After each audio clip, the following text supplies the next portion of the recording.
सर्व मंगल मांगल्ये शिवे सर्वार्थ साधिके शरणे त्र्यंबके गौरी नारायणी नमोस्तुते।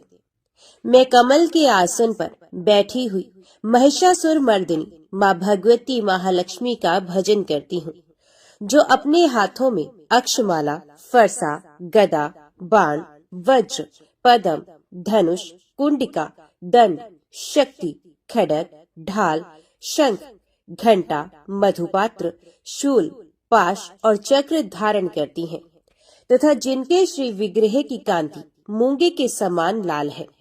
मासिक दुर्गा अष्टमी का धार्मिक महत्व बहुत अधिक है। इसे विशेष रूप से उन भक्तों द्वारा मनाया जाता है जो प्रति माह माँ दुर्गा की पूजा और व्रत रखते हैं। इस दिन पूजा करने से व्यक्ति के जीवन में सुख, समृद्धि और शांति का वास होता है। ये दिन विशेष रूप से शत्रुओं को पराजित करने, रोगों से मुक्ति और समस्त दुखों से छुटकारा पाने का एकमात्र साधन है। आज के वीडियो में आप श्रवण करेंगे दुर्गा अष्टमी की पौराणिक व्रत कथा। ऋषि कहते हैं, पूर्व काल में देवताओं और असुरों में पूरे 100 वर्षों तक घोर संग्राम हुआ था। उसमें असुरों का स्वामी महिषासुर था और देवताओं का नायक इंद्र। उस युद्ध में देवताओं की सेना महाबली असुरों से परास्त हो गई। संपूर्ण देवताओं को जीतकर महिषासुर इंद्र बन बैठा। तब पराजित देवता प्रजापति ब्रह्मा जी को आगे करके उस स्थान पर गए जहाँ भगवान शंकर और भगवान विष्णु विराजमान थे। देवताओं ने महिषासुर के पराक्रम तथा अपनी पराजय का यथावत वृतांत उन दोनों देवेश्वरों से विस्तार पूर्वक कह सुनाया और वे बोले, हे भगवान, महिषासुर सूर्य, इंद्र, अग्नि, वायु, चंद्रमा, यम, वरुण तथा अन्य देवताओं के भी अधिकार छीनकर स्वयं ही सबका अधिष्ठाता बना बैठा है। उस दुरात्मा महिष ने समस्त देवताओं को स्वर्ग से निकाल दिया है। अब वे मनुष्यों की भांति पृथ्वी पर विचरते हैं। दैत्यों की ये सारी करतूत हमने आप लोगों से कह सुनाई। अब हम आपकी शरण में आए हैं, उसके वध का कोई उपाय सोचिए। इस प्रकार देवताओं के वचन सुनकर भगवान विष्णु और भगवान शिव ने दैत्यों पर बड़ा क्रोध किया।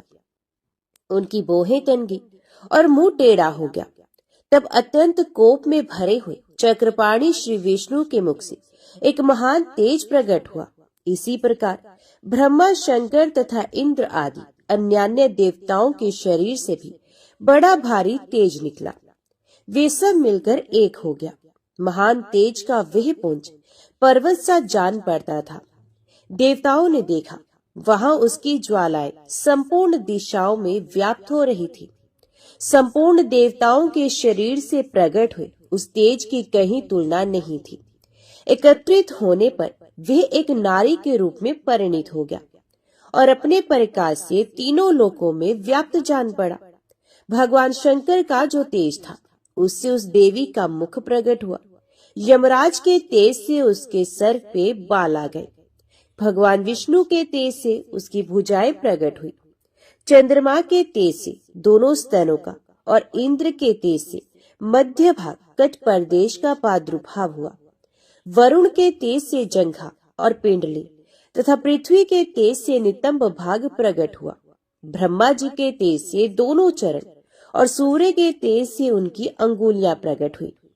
वसुओं के तेज से हाथों की अंगुलियां और कुबेर के तेज से नासिका प्रकट हुई। उस देवी के दांत प्रजापति के तेज से और तीनों नेत्र अग्नि के तेज से प्रकट हुए थे। उसकी बोहें संध्या के और कान वायु के तेज से उत्पन्न हुए थे।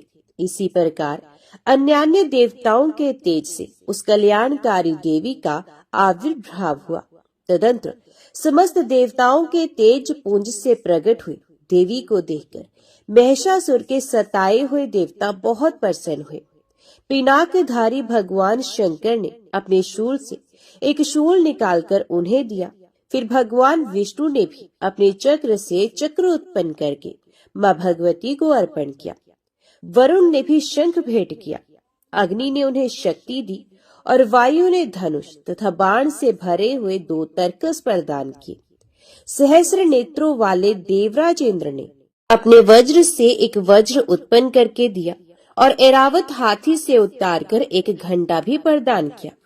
यमराज ने काल दंड से दंड, वरुण ने पाश, प्रजापति ने स्वटिक्ष की माला तथा ब्रह्मा जी ने कमंडलू भेंट किया।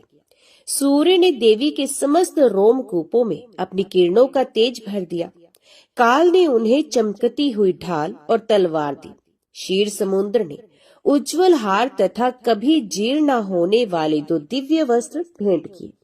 साथ ही उन्होंने दिव्य चूड़ामणि, 2 कुंडल, कड़े, उज्जवल अर्धचंद्र, सब बाहुओं के लिए केयूर, दोनों चरणों के लिए निर्मल नुपुर, गले की सुंदर हंसली और सब अंगुलियों में पहनने के लिए रत्नों की बनी अंगूठियां दी। विश्वकर्मा ने उन्हें अत्यंत निर्मल फरसा भेंट किया। साथ ही अनेक प्रकार के अस्त्र और अभेद्य कवच दिए। इनके सिवा मस्तक और वक्ष स्थल पर धारण करने के लिए कभी न कुम्हलाने वाले कमलों की मालाएं दी। जल्दी ने उन्हें सुंदर कमल का फूल भेंट किया। हिमालय ने सवारी के लिए सिंह तथा भांति भांति के रत्न समर्पित किए।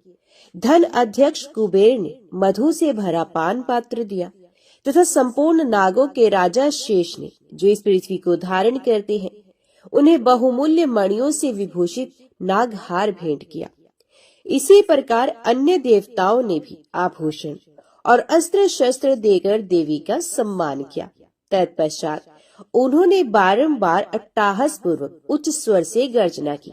उनके भयंकर नाद से संपूर्ण आकाश गूंज उठा। देवी का वे अत्यंत उच्च स्वर से किया हुआ सिंहनाद कहीं समा न सका। आकाश उसके सामने लघु प्रतीत होने लगा। उससे बड़े जोर की प्रतिध्वनि हुई, जिससे संपूर्ण विश्व में हलचल मच गई और समुद्र कांप उठे। पृथ्वी डोलने लगी और समस्त पर्वत हिलने लगे। उस समय देवताओं ने अत्यंत प्रसन्नता के साथ सिंह वाहिनी भवानी से कहा, हे देवी, तुम्हारी जय हो। साथ ही महर्षियों ने भक्ति भाव से विनम्र होकर उनका स्तवन किया। संपूर्ण त्रिलोकी को शोभग्रस्त देख दैत्यगण अपनी समस्त सेना को कवच आदि से सुसज्जित कर हाथों में हथियार ले सहसा उठकर खड़े हो गए।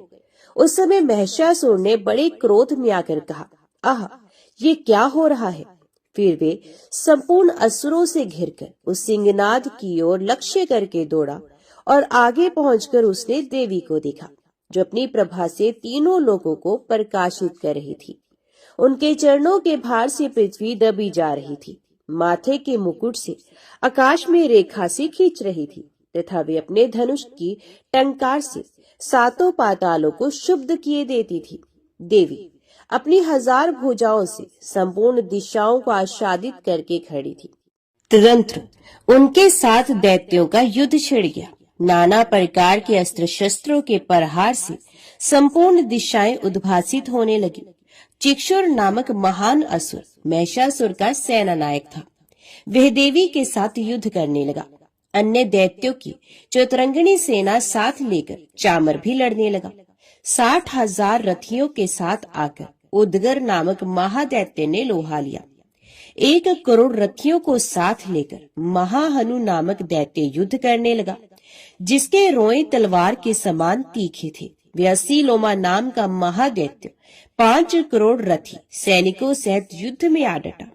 60 लाख रथियों से घिरा हुआ वाशकल नामक दैत्य भी उस युद्ध भूमि में लड़ने लगा। परिवारित नामक राक्षस हाथी सवार और घुड़सवारों के अनेक दलों तथा 1 करोड़ रथियों की सेना लेकर युद्ध करने लगा। बिडाल नामक दैत्य 5 अरब रथियों से घिरकर लोहा लेने लगा।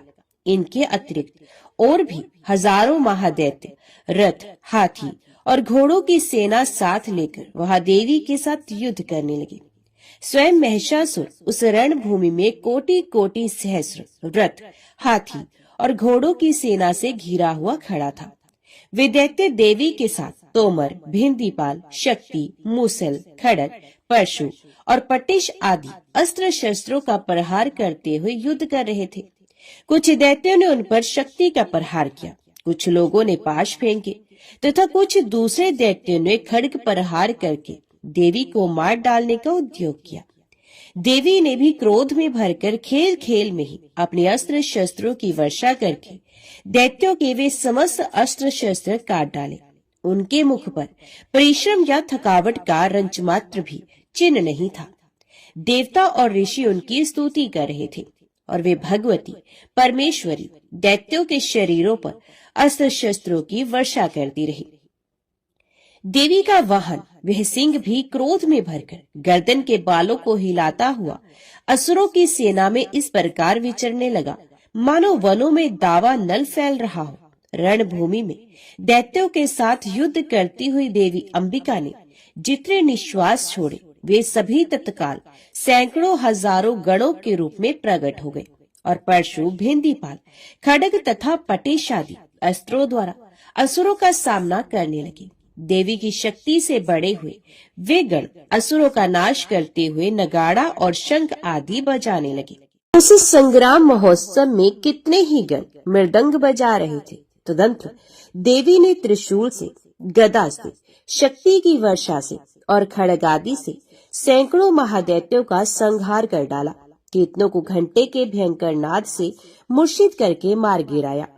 बहुतेरे दैत्यों को पाश से बांधकर धरती पर घसीटा। कितने ही दैत्य उनकी तीखी तलवार की मार से दो दो टुकड़े हो गए। कितने ही गदा की चोट से घायल हो धरती पर सो गए। कितने ही मूसल की मार से अत्यंत आहत होकर रक्त वमन करने लगे। कुछ दैत्य शूल से छाती फट जाने के कारण पृथ्वी पर ढेर हो गए। उस रणांगन में बाण समूहों की वृष्टि से कितने ही असुरों की कमर टूट गई। बाज की तरह झपटने वाले देव पीड़ित दैत्यगण अपने प्राणों से हाथ धोने लगे। किन्हीं की बाहें छिन्न भिन्न हो गई, कितनों की गर्दनें कट गई, कितने ही दैत्यों के मस्तक कट कट कर गिरने लगे। कुछ लोगों के शरीर मध्य भाग में ही विलीन हो गए। कितने ही महादैत्य जांघें कट जाने से पृथ्वी पर गिर पड़े। कितनों को ही देवी ने एक बाह, एक पैर और एक नेत्र वाला करके दो टुकड़ों में चीर डाला। कितने ही दैत्य मस्तक कट जाने पर भी गिरकर फिर उठ जाते और केवल धड़ के ही रूप में अच्छे अच्छे हथियार हाथ में देवी के साथ युद्ध करने लगते थे। दूसरे कबंध युद्ध के बाजों की लय पर नाचते थे। कितने ही बिना सर के धड़ हाथों में खड्ग, शक्ति और रिष्टि लेकर दौड़ते थे तथा दूसरे महादैत्य ठहरो ठहरो ये कहते हुए देवी को युद्ध के लिए ललकारते थे। जहां वे घोर संग्राम हुआ था वहां की धरती देवी के गिराए हुए रथ, हाथी, घोड़े और असुरों की लाशों में ऐसी पट गई थी कि वहां चलना फिरना असंभव हो गया था। दैत्यों की सेना में हाथी, घोड़े और असुरों के शरीरों से इतनी अधिक मात्रा में रक्तपात हुआ था कि थोड़ी ही देर में वहां खून की बड़ी बड़ी नदियां बहने लगी। जगदम्बा ने असुरों की विशाल सेना को क्षण भर में नष्ट कर दिया। ठीक उसी तरह जैसे तृण और काठ के भारी ढेर को आग कुछ ही क्षण में भस्म कर देती है। और वे सिंह भी गर्दन के बालों को हिला हिलाकर जोर जोर से गर्जना करता हुआ दैत्यों के शरीर से मानो उनके प्राण चुन लेता था। वहां देवी के गणों ने भी उन महादैत्यों के साथ ऐसा युद्ध किया जिससे देवतागण उन पर आकाश से फूल बरसाने लगे और उन सब से बहुत संतुष्ट हुए। जगदम्बा के श्रीअंगों की कांति उदय काल के सहस्रों सूर्यों के समान है। वे लाल रंग की रेशमी साड़ी पहने हुए हैं। उनके गले में मुंडमाला शोभा पा रही है। दोनों स्तनों पर रक्त चंदन का लेप लगा है। वे अपने कर कमलों में जप मालिका, विद्या, अभय तथा वर मुद्राएं धारण करती हैं। 3 नेत्रों से सुशोभित मुखार विंद की बड़ी शोभा हो रही है। उनके मस्तक पर चंद्रमा के साथ ही रत्न में मुकुट बंधा है तथा वे कमल के आसन पर विराजमान है। ऐसी देवी को मैं भक्ति पूर्वक प्रणाम करता हूँ। दैत्यों की सेना को इस प्रकार तहस नहस होते देख महादैत्य सेनापति चिक्षुर क्रोध में भरकर अंबिका देवी से युद्ध करने को आगे बढ़ा। वे असुर रणभूमि में देवी के ऊपर इस प्रकार बाणों की वर्षा करने लगा जैसे बादल मेरू गिरी के शिखर पर पानी की धार बरसा रहा हो। तब देवी ने अपने बाणों से उसके बाण समूह को अनायास ही काटकर उसके घोड़ों और साथी को भी मार डाला। साथ ही उसके धनुष तथा अत्यंत ऊंची ध्वजा भी तत्काल काट गिराया। धनुष कट जाने पर उसके अंगों को अपने बाणों से बेंध डाला। धनुष, रथ, घोड़े और सारथी के नष्ट हो जाने पर वे असुर ढाल और तलवार लेकर देवी की ओर दौड़ा। उसने तीखी धार वाली तलवार से सिंह के मस्तक पर चोट करके देवी की भी बाईं भुजा में बड़े वेग से प्रहार किया। देवी की बाह पर पहुंचते ही वे तलवार टूट गई। फिर तो क्रोध से लाल आंखें करके उस राक्षस ने शूल हाथ में लिया और उसे उस महादैत्य ने भगवती भद्रकाली के ऊपर चलाया। वह शूल आकाश से गिरते हुए सूर्य मंडल की भांति अपने तेज से प्रज्वलित हो उठा। उस शूल को अपनी ओर आते देख देवी ने भी शूल का ही प्रहार किया। उससे राक्षस के शूल के सैकड़ों टुकड़े हो गए। साथ ही महादैत्य चिक्षुर की भी धज्जियां उड़ गई। वे प्राणों से हाथ धो बैठा। महिषासुर के सेनापति उस महाप्रकर्मी चिक्षुर के मारे जाने पर देवताओं को पीड़ा देने वाला चामर हाथी पर चढ़कर आ गया। उसने भी देवी के ऊपर शक्ति का प्रहार किया, किंतु मां जगदम्बा ने उसे अपने हुंकार से ही आहत एवं निष्प्रभ करके तत्काल पृथ्वी पर गिरा दिया। शक्ति को टूटकर गिरी हुई देख चामर को बड़ा क्रोध हुआ। अब उसने शूल चलाया, किंतु देवी ने उसे भी अपने बाणों द्वारा काट डाला। इतने में ही देवी का सिंह उछलकर हाथी के मस्तक पर चढ़ बैठा और उस दैत्य के साथ खूब जोर लगाकर बाहुयुद्ध करने लगा। दोनों लड़ते लड़ते हाथी से पृथ्वी पर आ गिरे और अत्यंत क्रोध में भरकर एक दूसरे पर बड़े भयंकर प्रहार करते हुए लड़ने लगे। तदंतर सिंह बड़े जोर से आकाश की ओर उछला और उधर से गिरते समय उसने पंजों की मार से चामर का सर धड़ से अलग कर दिया। इसी प्रकार उदगर भी शीला और वृक्ष आदि की मार खाकर रणभूमि में देवी के हाथ से मारा गया तथा कराल भी दांतों, मुक्कों और थप्पड़ों की चोट से धराशायी हो गया। क्रोध में भरी हुई देवी ने गदा की चोट से उद्धव का चूमर निकाल दिया। बिंधीपाल से वाष्कल को तथा बाणों से ताम्र और अंधक को मौत के घाट उतार दिया। 3 नेत्रों वाली परमेश्वरी ने त्रिशूल से उग्रा से उग्रवीर तथा महाहनु नामक दैत्य को मार डाला। तलवार की चोट से विडाल के मस्तक को धड़ से अलग कर दिया। दुर्धर और दुर्मुख इन दोनों को भी अपने बाणों से यमलोक भेज दिया। इस प्रकार अपनी सेना का संहार होता देख महिषासुर ने भैंसे का रूप धारण करके देवी के गणों को त्रास देना आरंभ किया। किन्हीं को थुथुन से मारकर, किन्हीं के ऊपर खूरों का प्रहार करके, किन्हीं की पूंछ से चोट पहुंचाकर, कुछ को सींगों से वेदीर्ण करके, कुछ गणों को वेग से, किन्हीं को सिंहनाद से, कुछ को चक्कर देकर और कितनों को निश्वास वायु के झोंके से धराशायी कर दिया। इस प्रकार गणों की सेना को गिराकर वही असुर महादेवी के सिंह को मारने के लिए झपटा। इससे मां जगदम्बा को बड़ा क्रोध हुआ। उधर महाप्रकर्मी महिषासुर भी क्रोध में भरकर धरती को खुरोद से खोदने लगा तथा अपने सींगों से ऊंचे ऊंचे पर्वतों को उठाकर फेंकने और गरजने लगा। उसके वेग से चक्कर देने के कारण पृथ्वी शुद्ध होकर फटने लगी।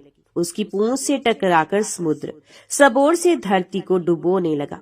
हिलते हुए सींगों के आघात से विदीर्ण होकर बादलों के टुकड़े टुकड़े हो गए। उसके श्वास की प्रचंड वायु के वेग से उड़े हुए सैकड़ों पर्वत आकाश से गिरने लगे।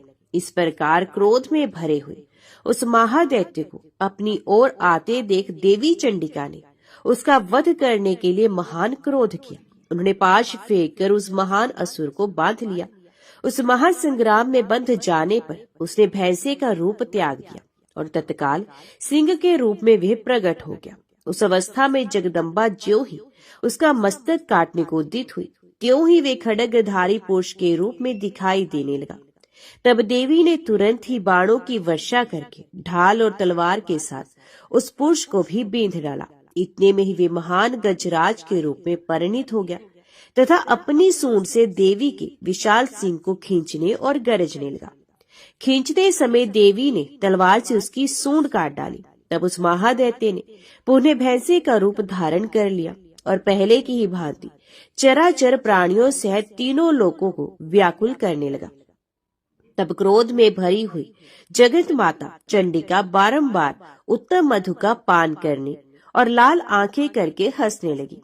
उधर वे बल और पराक्रम के मद से उन्मत्त हुआ राक्षस अपने सींगों से इस चंडी के ऊपर पर्वतों को फेंकने लगा और डकारने लगा। उस समय देवी अपने बाणों के समूहों से उसके फेंके हुए पर्वतों को चूर्ण करती हुई बोली। बोलते समय उनका मुख मधु के मद से लाल हो रहा था और वाणी लड़खड़ा रही थी।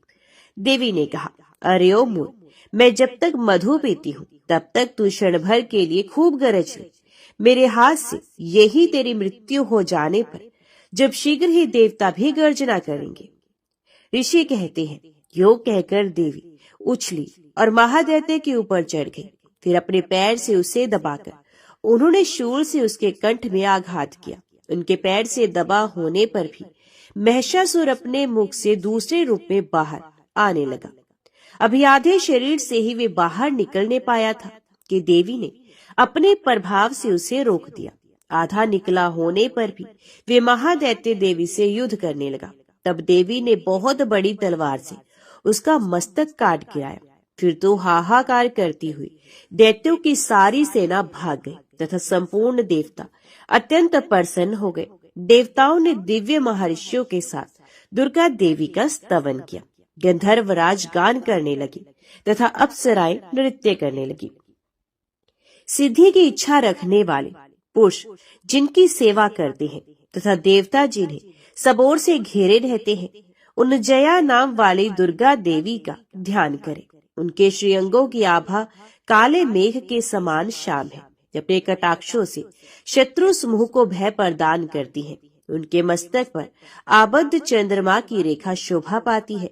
वे अपने हाथों में शंख, चक्र, कृपाण और त्रिशूल धारण करती हैं। उनके 3 नेत्र हैं।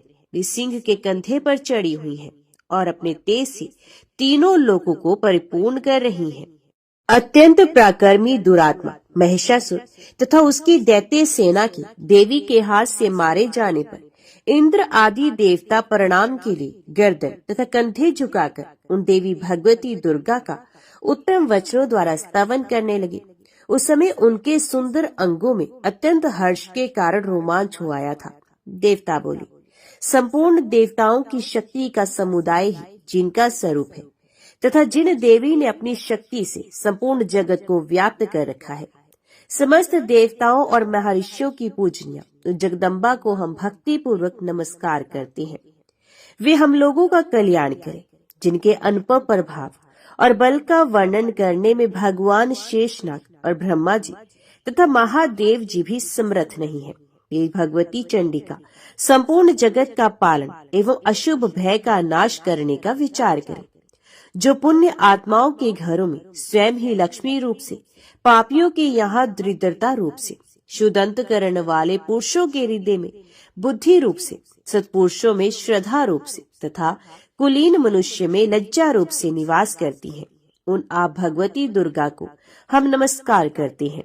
देवी, संपूर्ण विश्व का पालन कीजिए। देवी, आपके इन अचिंत्य रूप का, असुरों का नाश करने वाले भारी पराक्रम का तथा समस्त देवताओं और दैत्यों के समक्ष युद्ध में प्रकट किए हुए आपके अद्भुत चरित्रों का हम किस प्रकार वर्णन करें।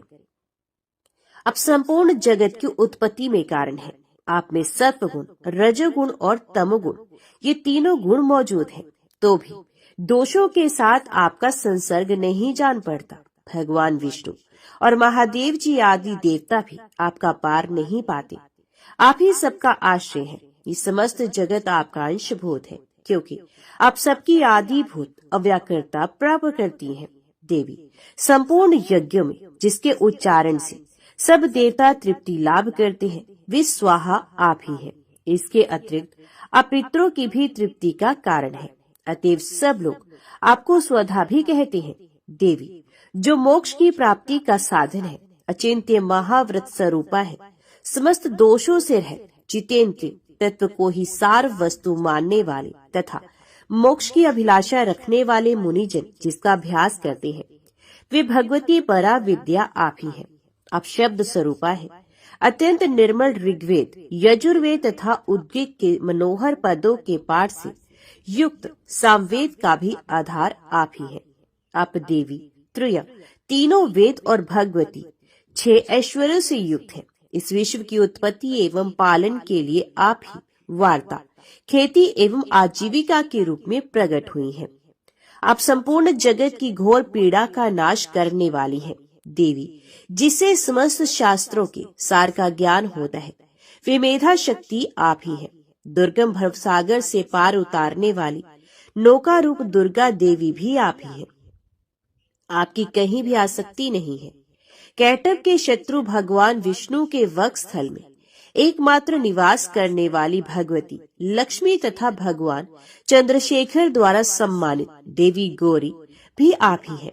आपका मुख मंद मुस्कान से सुशोभित, निर्मल, पूर्ण चंद्रमा के बिंब का अनुकरण करने वाला और उत्तम स्वर्ण की मनोहर कांति से कमनीय है।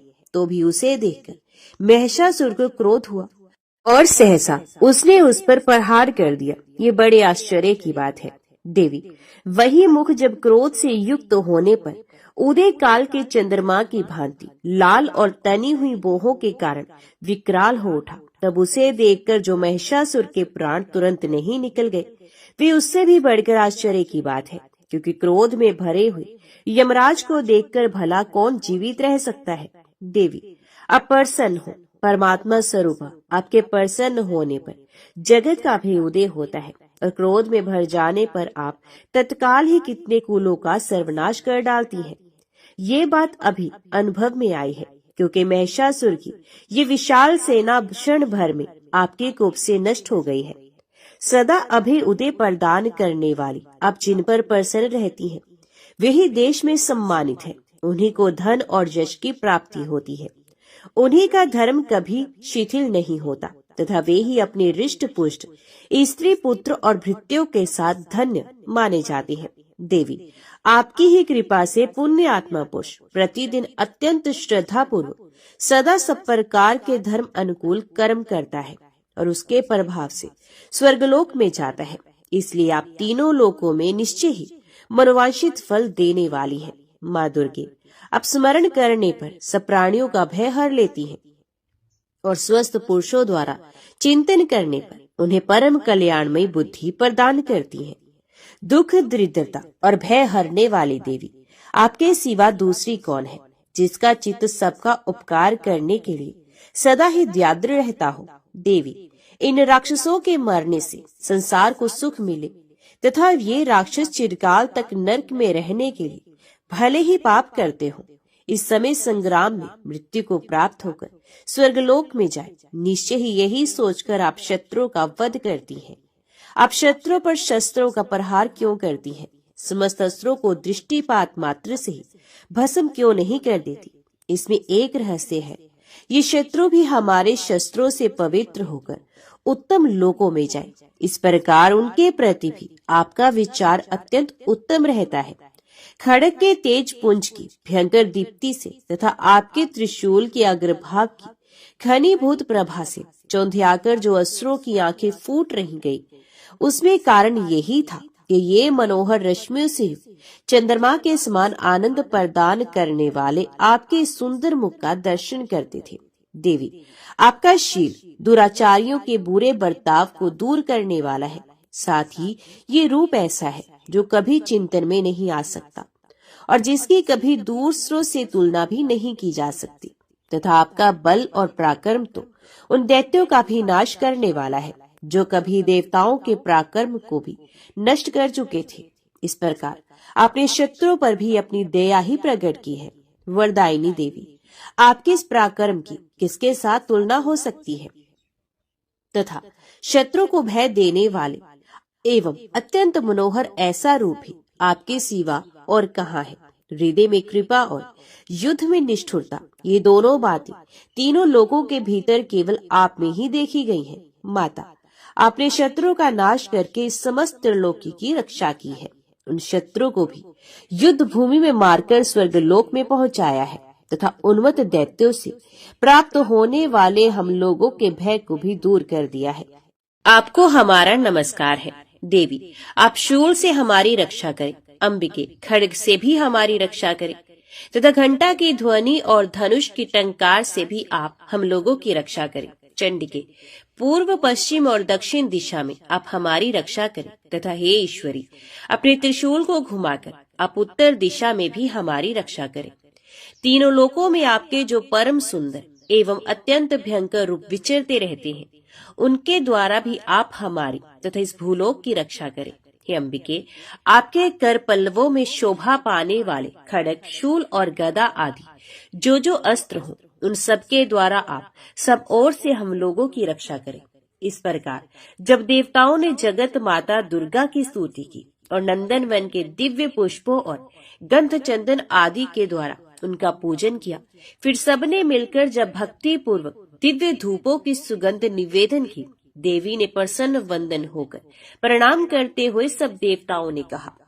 देवी बोली, देवताओं, तुम सब लोग मुझसे जिस वस्तु की अभिलाषा रखते हो उसे मांगो। देवता बोले, भगवती ने हमारी सब इच्छा पूर्ण कर दी, अब कुछ भी बाकी नहीं, क्योंकि हमारा ये शत्रु महिषासुर मारा गया। महेश्वरी, इतने पर भी यदि आप हमें और वर देना चाहती हैं, तो हम जब जब भी आपका स्मरण करें, तब तब आप दर्शन देकर हम लोगों के महान संकट दूर कर दिया करें तथा प्रसन्न मुखी अंबिके, जो मनुष्य इन स्तोत्रों द्वारा आपकी स्तुति करे, उसे वित्त, समृद्धि और वैभव देने के साथ ही उसकी धन और स्त्री आदि संपत्ति को भी बढ़ाने के लिए आप सदा हम पर प्रसन्न रहें। देवताओं ने जब अपने तथा जगत के कल्याण के लिए भद्रकाली देवी को इस प्रकार प्रसन्न किया, तब वे तथास्तु कहकर वहीं अंतर ध्यान हो गई।